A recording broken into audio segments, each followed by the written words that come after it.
Hi, I'm Pam Mashie. I'm the Overlock Business Manager for Bernina of America. And you know me, I absolutely love overlocks and sergers. And today we're going to spend a little bit of time on the L890. And we're going to share with you some of the great and wonderful things that you can do with the L890. All of the great ways that you can use it and absolutely easy ways that you can change the machine and thread the machine as well. Okay, so now we are going to take a look at this beautiful 9mm wide decorative stitch that you can achieve on the L890 machine. With this is the widest decorative stitch that you can achieve on any overlock machine. Now, when we change this, we're going to start from the beginning and we're going to go all the way through. We're going to set up the decorative threads, and this is like you would be sitting at your machine. So as you stitch and as you're going to be making this change, we're going to be again changing from a narrow overlock stitch, a cover stitch, narrow cover stitch, to that 9mm wide decorative stitch. So again, when we look at the modes that we have available to us, the guided mode and the expert mode, we're going to start with the guided mode. And this guided mode is going to take us from the stitch that we were at. No matter where we even remember where we were, it's going to remember where you left off. No matter what stitch you left off with, it's going to take you to the one you want to go to. So this is where we are, and this is then the stitch we're wanting to go to. So we're going to then go to a wide 3-thread stitch, so that's stitch number 3. And again, as you can see, it's going to take us through step by step on making the adjustments.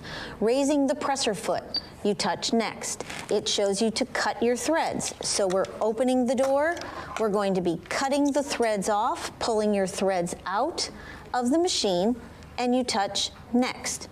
Then it will show you what presser foot to use. So simply touch the button on the back of the presser foot, take off the C13 foot that comes with your machine, and you're going to attach the C11 foot right onto the machine itself. Then you can adjust the pressure of the foot if need be. Now we're going to be moving our needle from the cover stitch position, and I'm going to take one needle out and just put it right in that needle pad, and we're going to move over this other needle to the wide overlock stitch position, the left needle position. So we're just going to slide that up right in place. And if you're not exactly sure how to do that, again, you can touch the video camera, and this video will show you exactly how to move your needle, change the needle. Look at how close that video gets to showing you where the position of the needle is going to take place. Next, because we're on a cover stitch and we're going to an overlock, we do need to activate our cutting blade. So we're just going to move that cutting blade up out of the way, and we're then also going to adjust the cutting width to the number 6. That's going to be, and you know what? I showed you that we were going to go to a 9mm wide, so let's move this all the way up to 9mm right away.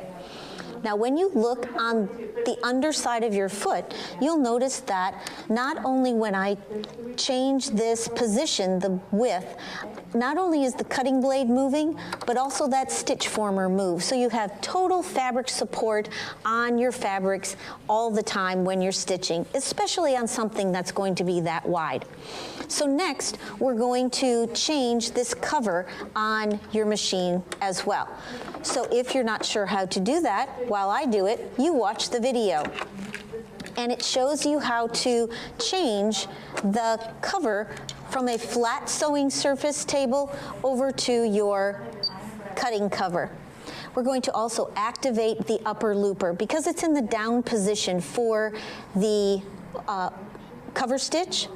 And to activate this, we're simply going to take the knob, turn it back over to the stitching position, step on your foot control, and now it pops right back up into the sewing position.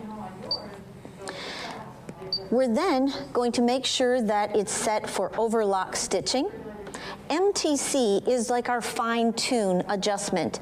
And because we're working with a heavier thread, I'm going to actually move that to the plus side because it pulls it out just a little bit more. Now it's coming to the threading position.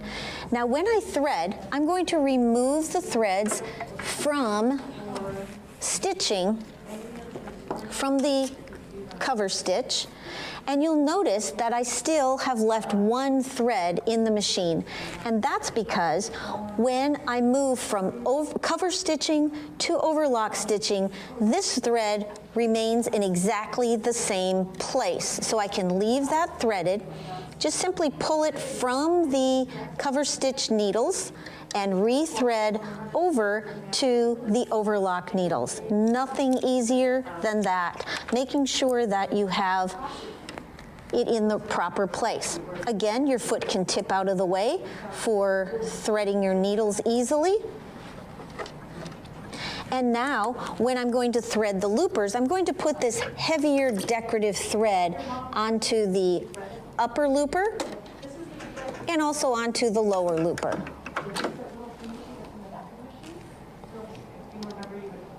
Now your cutting blade is also, your needle can stop in the up position or in the down position. When I'm stitching on something heavy like this, it's the soft and stable, and it's really thick, I like to make sure that my needle is going to be coming up high enough. And when you have a 9mm wide stitch, your cutting blade also comes up higher, and it allows you to stitch on fabrics that are going to be much heavier than when you have a narrower stitch.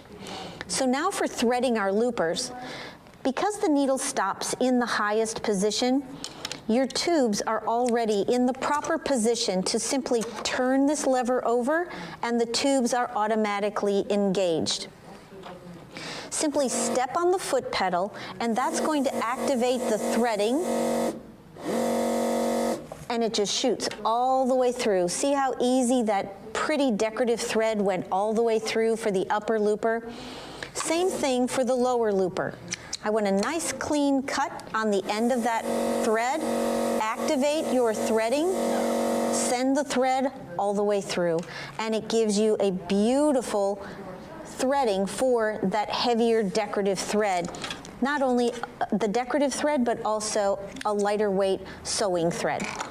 So now I'm going to simply take the edge of my fabric, close up the front door, turn the looper for the threader all the way over to threading, close up the door, and I'm going to stitch. Now when I stitch on my strip of fabric, if I look at this and I find that I want to make any adjustment to the stitch at all, I can very easily touch and make an adjustment to the stitch. This is called total stitch control. And if I would place my threads, different colored threads, or I'm going to be wanting to adjust the stitch at all, I can adjust this stitch. Total control of that stitch. The machine doesn't tell me how to run the stitch. So once I make the stitch the way I want it, I can then save this into memory, and I can label it. So I could label it with a thread weight. So a 12 weight thread. I could say that it is a 9mm wide stitch. Okay, and if I had a specific application I wanted to apply this to, I could also put what project that I worked with this on, saving up to 40 characters and up to 100 different settings within that memory of the machine. So then once I have it set, each time I'm wanting to work with this stitch, all I would need to do is, if I've gone into different stitches and I decide I want to do the stitch I just programmed, I come back to the heart, I see the label that I just created, I touch that, and because it's already set up, I can go into expert mode and it's ready to stitch.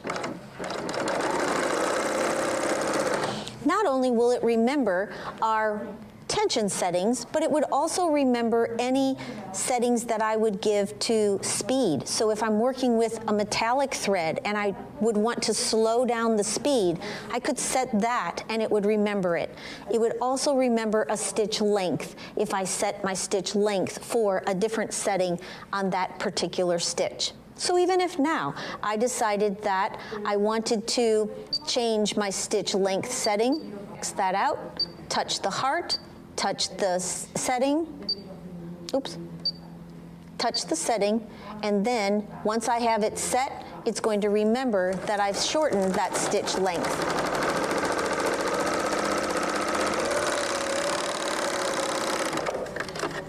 Okay, so now I have that other stitch that I've shortened the stitch length on compared to that standard stitch length that we've had. So as you can see, making an adjustment from one stitch to another is going to be extremely easy. Using decorative thread, using that one path threading, and also using total stitch control gives you total control of the machine and the way that you're wanting to work with it. So I hope you've enjoyed looking at all of the different ways and some more decorative ways that you can work with the L890 Bernina Sergers.